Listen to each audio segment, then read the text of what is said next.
all scared in some way of rejection on some level. Fear of public speaking is just being rejected publicly. But the truth is, most people love when people are up talking and being in public because they're just shocked and awe. I can't do that. I was told today, literally 2 hours ago, she told me over the phone, the manager of one of our stores, she goes, I could never do what you're doing. This is a 55-year-old woman who manages 2 of our stores and has been doing it for 30 years. I never would have thought I'd hear that from her mouth, but she says she cannot get up and speak in front of people. Her value, it is decreased because she's worried about other people's thoughts and opinions because of the fear of rejection publicly after she speaks. But the truth is, and like I told her, people are in awe of us that can do this. So if you go out, no matter how you feel, just know you've got to keep pushing. Because you got to get up. Zig Ziglar's one of the great ones. I follow his old stuff. Unfortunately, he has passed on. But his information doesn't change. His information is lifelong, and it will never change the fact that you were born to win. But to be a winner, you've got to plan to win. If you just assume it's going to happen like I did, it's not going to happen. You're going to do just enough because you've been taught, if you get a good job, then this will happen. Well, what if something bad happens in that job? Well, this happens, and you just get another one. Just do just enough. I was not planning to win. I was not preparing to win. I was doing what I thought had to be done. I didn't expect to win. And if you don't expect to win, you're not going to strive to win. And that's what I was running into. I was running into the thought of other people can do it. I watch other people and they succeed, but they were meant to. Was I meant to? Zig says I was. But the problem was I wasn't finishing the bargain. I wasn't doing my side of it. I didn't plan, I didn't prepare, I didn't expect. But was I born to win? Yes, I was born to be a winner. I'm born to succeed. But I didn't plan on it. Anybody that runs, and there's at least one other person in this building that can, knows that sometimes the best thing you can do is just put on your shoes and put on your gear and hit the door. Because sometimes you just got to get up. And you got to dress up. You can never be overdressed or overeducated. That's Oscar Wilde. I'm sure that in my next 10 speeches, when I complete silver, I'm going to give a speech on this guy. He was on a different level at a time that we can't even imagine some of them. Because of the things he did, the things he was accused of, the things that he wrote about. But this one spoke to me. I take great pride in the fact that I'm the most overdressed IT person you've ever met. I have been called sir and been introduced to by numerous people in our company that come up because they're from outside. And they say, yeah, I'm dressed up, I wear a suit, wear a tie. And they look at me and they wonder, hey, who's this guy nobody's introduced themselves to? Yeah, I'm the IT guy. I got something with the computer for the... And it shocks them, they don't realize it. Why do I dress like this? Because Brian Tracy told me back when I started my new journey that you have to be the best dressed person in the room. If you're going to stand in front of a company and tell them how to run their affairs, they have to look up to you. And if you dress worse than they do, they will not appreciate you. Some people will say that's wrong. That shouldn't be the way it is. We should just appreciate the fact of what you know. But if you really look at it, if you've ever been in the military, if you've ever dealt with law enforcement, they dress up. They have a uniform. They're dressed sharp. We appreciate that when people dress up. We look up to them. We wonder, what are they on the way to? What are they doing?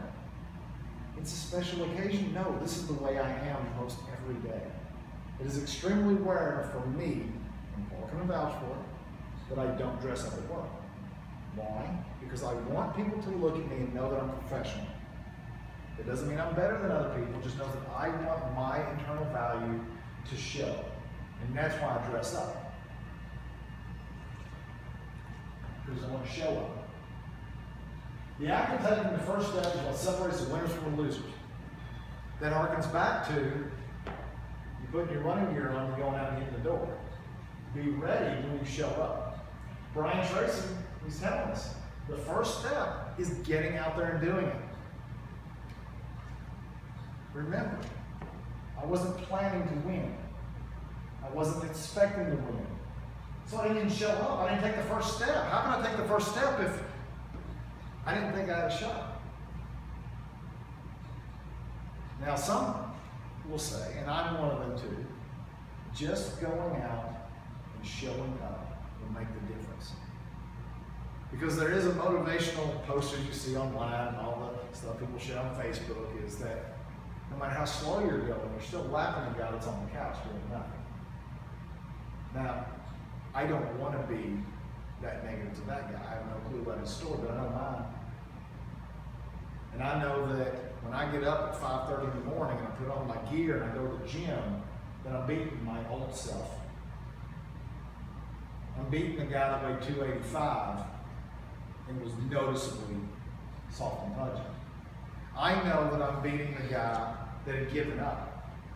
I know I'm the guy that would go home at night and play video games till midnight and sleep till 7:30 and try to get to work on time because I was that lazy. I don't do that anymore.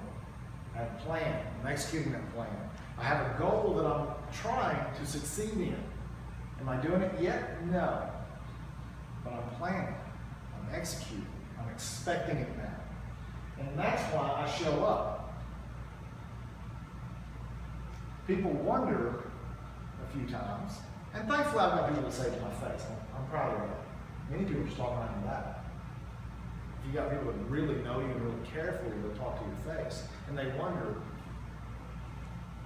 why are you listening to him? Well, the reason I listen to him, whoever him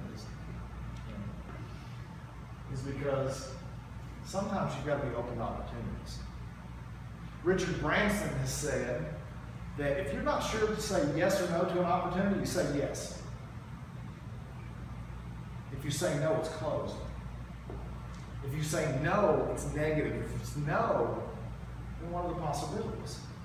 But if you say yes, you might waste a little bit of money. You may waste a little bit of time, but that time and that money could be exponentially grown because you said yes. Yes will open doors. Yes to opportunities can make you change your life. It can help you change your life. You'll meet people. There are people in this room I would never know if I had not said yes to even coming over here and talking to Toastmasters. So the yes, the showing up takes place in your mind, then you're here. Because winners are the ones that show up. They never give up. If you ever feel like giving up, always remember why you kept holding on. You can also look at that as always remember why you started. Some reason got you started. Some reason made you say yes. Some reason kicked you in the butt to get you up in the morning to do something. You have to have that goal. But what is that goal? If you forget the goal, then you're not shown every day what you can do. You'll forget it. Zig Ziglar says that motivation is like taking a bath. You need to do it every day. You need to remind yourself every day what your goals are. You need to desire, reinforce every day with that motivation. Every day you need to know why you're holding on. Remind yourself, this is what I'm shooting for. This is the long game. This is why I'm here.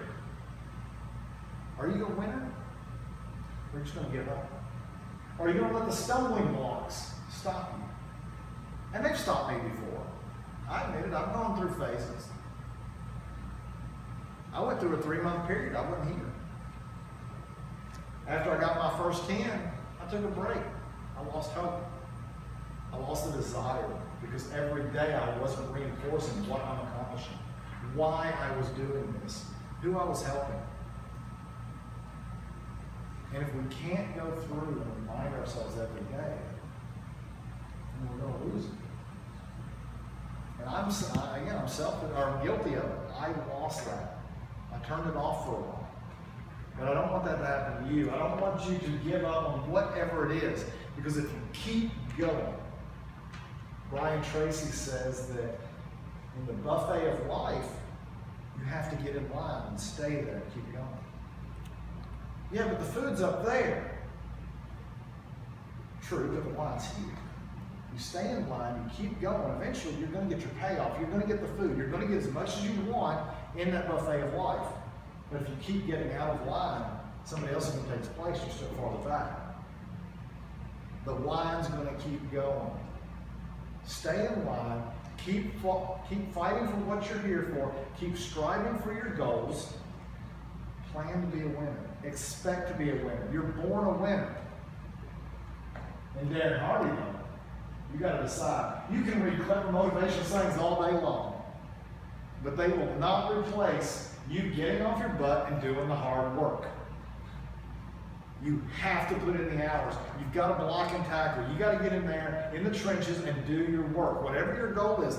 But I put it on the side. You've got to decide, because that changes everything. You have to decide. You have to decide to get up. You have to decide to dress up. You have to decide to keep going.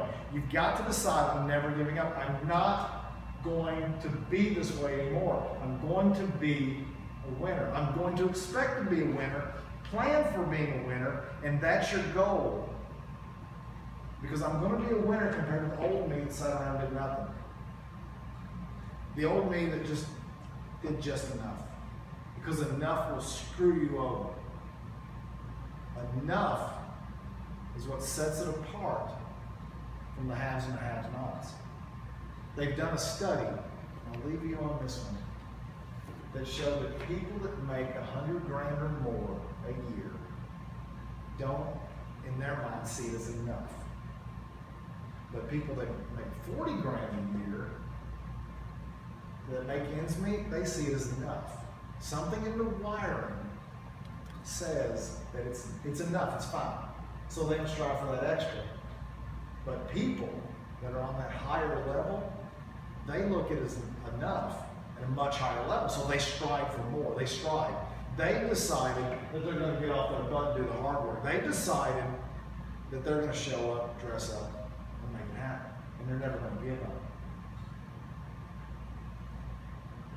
Thank you very much for this. I appreciate your time. I appreciate you listening to me. And the reason I thank you is because you motivate me to strive for better.